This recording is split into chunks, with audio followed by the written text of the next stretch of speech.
Hello, my name is Judy Gilkison, and I'm presenting a PowerPoint presentation on cystic fibrosis and the care plan for patients with CF. Cystic fibrosis is an inherited disorder. To date, there is no cure for cystic fibrosis, but there are promising treatments on the horizon. Cystic fibrosis primarily affects the respiratory, gastrointestinal, endocrine, and reproductive systems.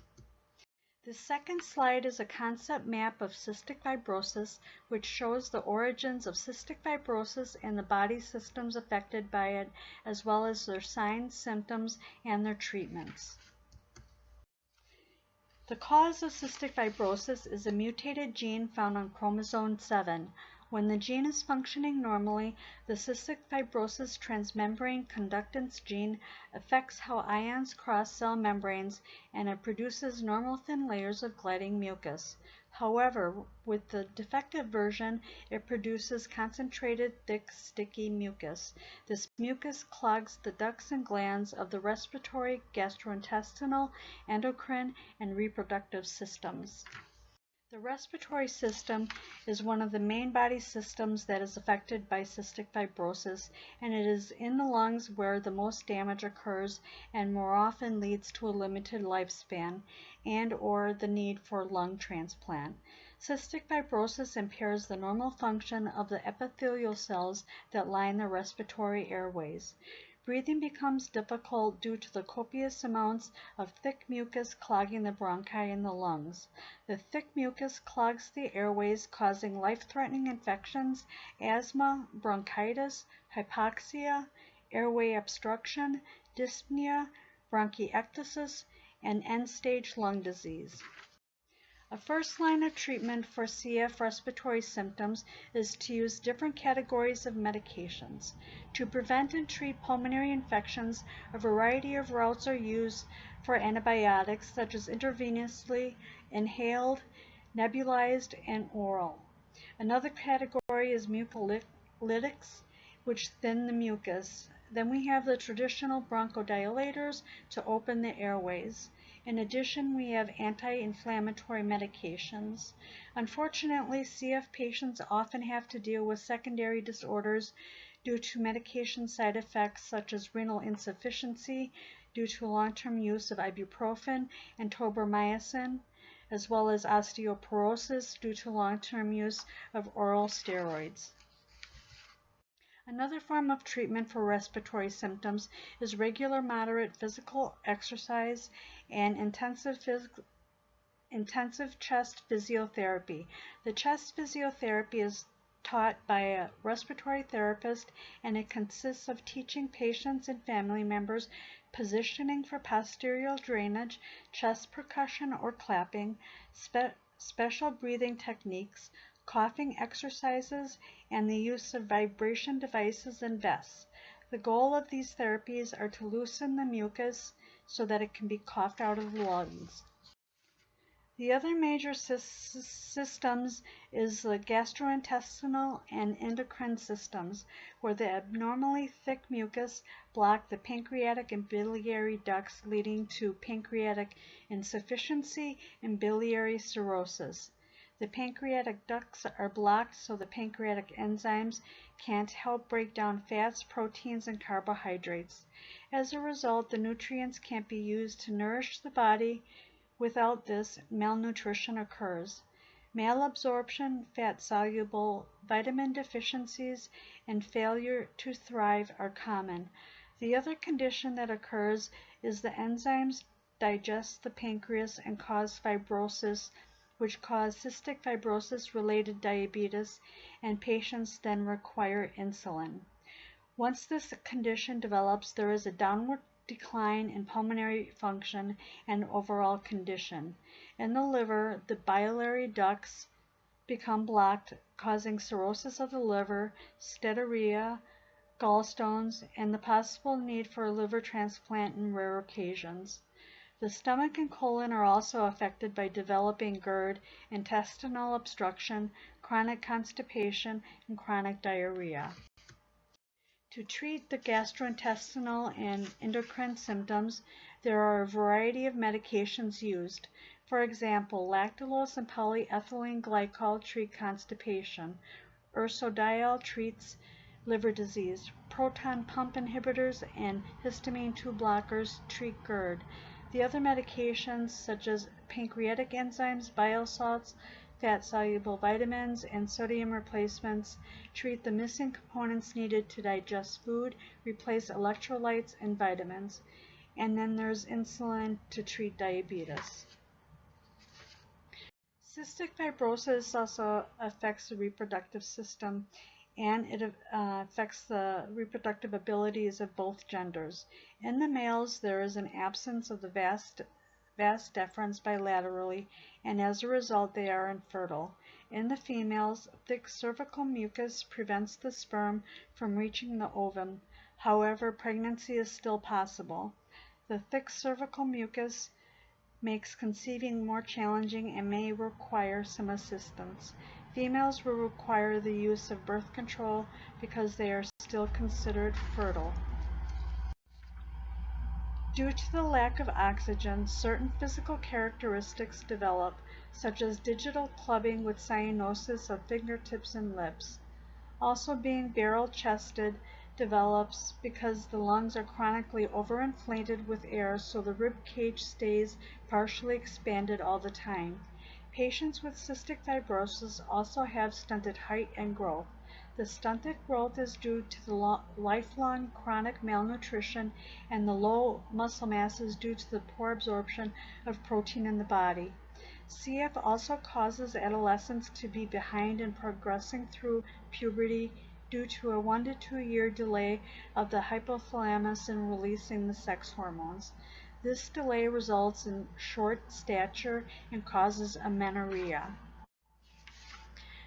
Modifiable factors and recommended solutions. Hygiene is a modifiable factor, and it is to avoid infections by maintaining good oral, hand, and body hygiene, as well as keeping a clean house environment. Another modifiable factor would be to avoid using hot tubs and whirlpools, which would prevent exposure to bacteria. A third modifiable factor would be to aggressively address any lack of adherence with education and a multidisciplinary team approach, and provide support to address the issue and prevent any further non-adherence. To encourage CF patients to participate in social media and chat rooms to get the social support they need, so they can connect with others who personally understand what they are going through and that they are not alone. Unfortunately, cystic fibrosis patients are not able to meet in person due to the very real risk of cross-contamination of bacteria and viruses. Another modifiable factor would be in choosing a physician and to actively participate in a cystic fibrosis medical center and specialized CF team, instead of choosing a family doctor or general pediatrician. In caring for CF patients, the team approach is often recommended and used with a great deal of success. Also, avoiding respiratory irritants such as smoke, dust, and allergens by wearing a mask when needed would be important. In addition, following recommended activity levels as well as diet, taking nutritional supplements, and modifying stress levels would improve outcomes. The non-modifiable factors are gender, race, ethnicity, phenotype, and genetics. For these non-modifiable factors, the solutions would be to follow a recommended comprehensive treatment plan. In regards to gender, females consistently failed worse than males in areas of bacterial colonization, lower pulmonary function numbers, and poorer nutritional status. For race, Caucasians are predominantly affected by CF. The next is ethnicity, and European and American ancestry is the most common, and Ashkenazi Jews is the second most common. For phenotype, it is how the disease is expressed and the severity and extent of the disease. The fifth non-modifiable factor is genetics. CF is an inherited autosomal recessive trait found on chromosome 7, and both parents must be a carrier. All of these factors cannot be changed, but they can be managed with a comprehensive treatment plan. The treatment plan for each cystic fibrosis patient would be individualized, but would contain key components that are needed by all cystic fibrosis patients. For example, they would need to meet with their CF team on a quarterly basis, if not more often. They would also need to use technology by wearing their AFLO vest to assist with airway clearance, and participate in posterior drainage, coughing exercises, and their exercise plan. In addition, they would need to take medications as prescribed and follow their nutritional diet, avoid respiratory irritants, use technology applications in grafting FEV1 to monitor for early signs of infection, stay well hydrated, and monitor for the beginning of bowel obstructions and treat promptly. The treatment plan would also be based on where the patient was in the stage of their illness. For example, if their respiratory function was in end-stage lung disease, they would need humidified air, oxygen therapy, hospice care, and possibly preparation for lung transplant. However, if they were not at this stage, then these factors would not need to be part of their current treatment plan. This is an example of a nursing care plan for a cystic fibrosis patient.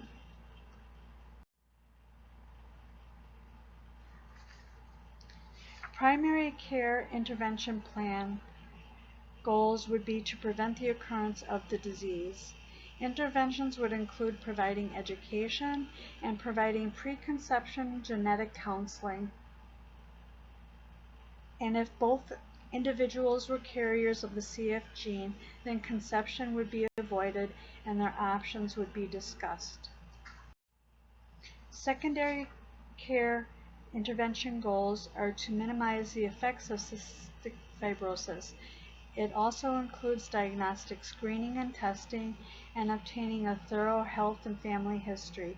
In addition, other interventions would be to take prescribe medications, perform chest physiotherapy, follow nutritional plan, stay well hydrated, and follow exercise plan. Tertiary care intervention goals are to focus on the treatment of cystic fibrosis and to lessen its effects and to prevent further deterioration through the use of counseling, support groups, and rehabilitation. There is also health teaching related to dealing with the complications of cystic fibrosis and to enhance the quality of life. In conclusion, CF is an autosomal recessive multisystem disorder that affects mostly Caucasians. It is estimated that 30,000 Americans and approximately 70,000 people worldwide are afflicted with cystic fibrosis. There is no cure for cystic fibrosis. The best medicine can do is try to prevent infections and treat the symptoms. Females are now living in their 40s and males are living in their 50s. There is hope on the horizon for new and curative therapies. The goal is to help patients live with cystic fibrosis with quality and live a longer life. Thank you, and please review the references at the end. Thank you.